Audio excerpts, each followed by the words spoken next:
Happy Thursday. It's raining where I am. I hope you're having a blessed day, and the food that you're eating is amazing and nourishing, and you're just at peace.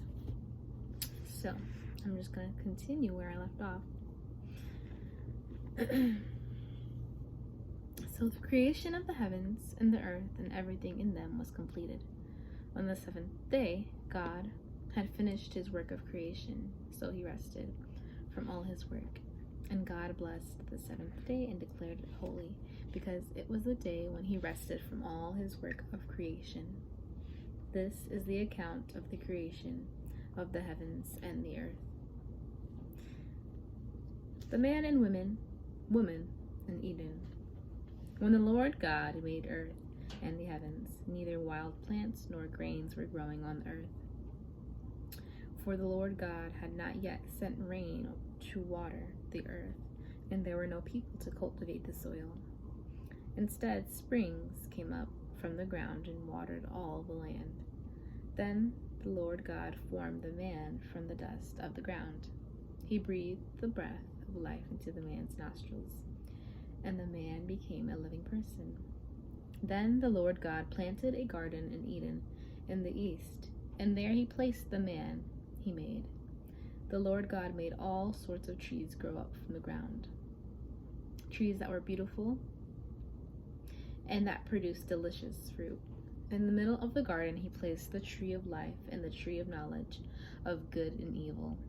A river flowed from the land of Eden, watering the garden and then dividing into 4 branches.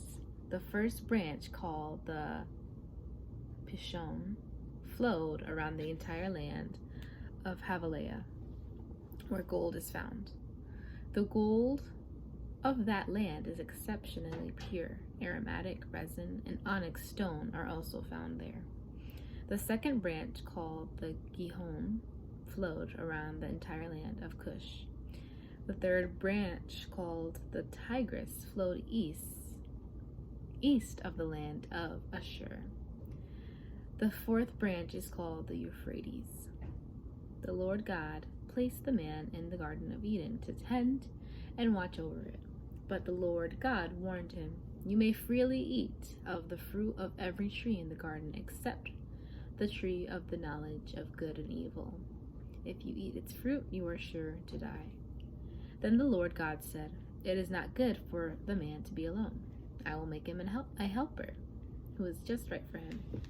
So the Lord God formed from the ground all the wild animals and all the birds from the sky. He brought them to the man to see what he would call them. And the man chose a name for each one. He gave names to all the livestock, all the birds of the sky, and all the wild animals. But still there was no helper just right for him. So the Lord God caused the man to fall into a deep sleep.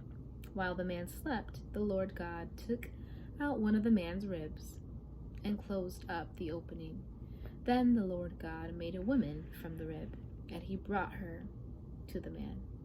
At last, the man exclaimed, "This is the bone from my bone, and my flesh, and flesh from my flesh.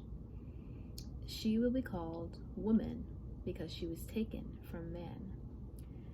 This explains why a man leaves his father and mother and is joined to his wife, and the two are united into one. Now the man and his wife were both naked, but they felt no shame. God bless you, and I hope you enjoyed today's reading.